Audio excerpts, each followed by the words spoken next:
সেটা তো আল্লাহর জন্য হতে হবে। ইবাদত যদি আল্লাহর জন্য না হয়, অন্য কারোর জন্য হয়, সেটাকে সেকেন্ড পর্যায়ে শিরক বলে, বিদআত বলে।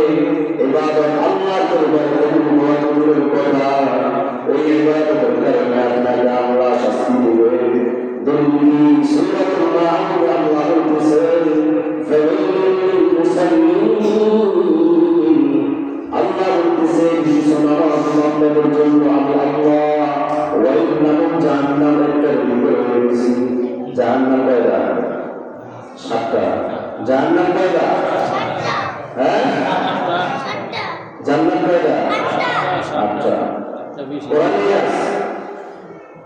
আল্লাহ বলতেছে ফাওয়াইলুল লিল মুসাল্লিন, একটা গ্রুপ থাকবে যারা নামাজ পড়বে, এই নামাজ আমার কাছে কবুল হবে না, এই নামাজ তাকে জাহান্নামে নিয়ে যাবে। কারা হবে? আল্লাহ বলতেছে রব্বুল আলামিন বলেন ফাওয়াইলুল লিল মুসাল্লিন আল্লাযীনা হুম আন সালাতিহিম সাহুন, যারা নামাজ পড়তে আসা সত্ত্বেও নামাজের কথা স্মরণ করে নামাজ পড়তো না, বরং নামাজের মধ্যে আইসায় মানুষকে দেখাইতো, নামাজের মধ্যে আইসায় আল্লাহকে স্মরণ না করে দুনিয়াকে স্মরণ করতো।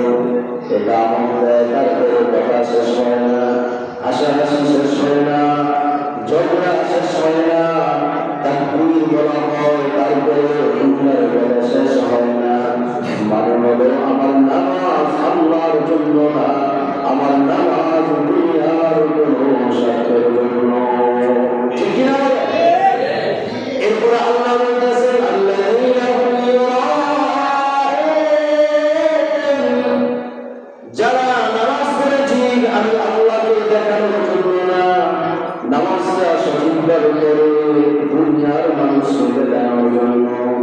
যদি নামাজ না পড়ে, তারাবি না পড়ে, মানুষ খারাপ করবে, স্ত্রীর সাথে ঝগড়া হবে, ছেলে মেয়ে বকা দিবে, ঘরে থাকা যাবে না, এই জন্য তারাবি নামাজ পড়লাম, জুমার নামাজ পড়লাম।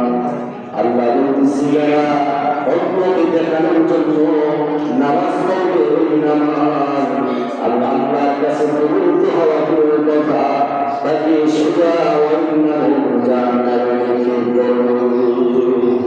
জোরে বলেন নাউজুবিল্লাহ।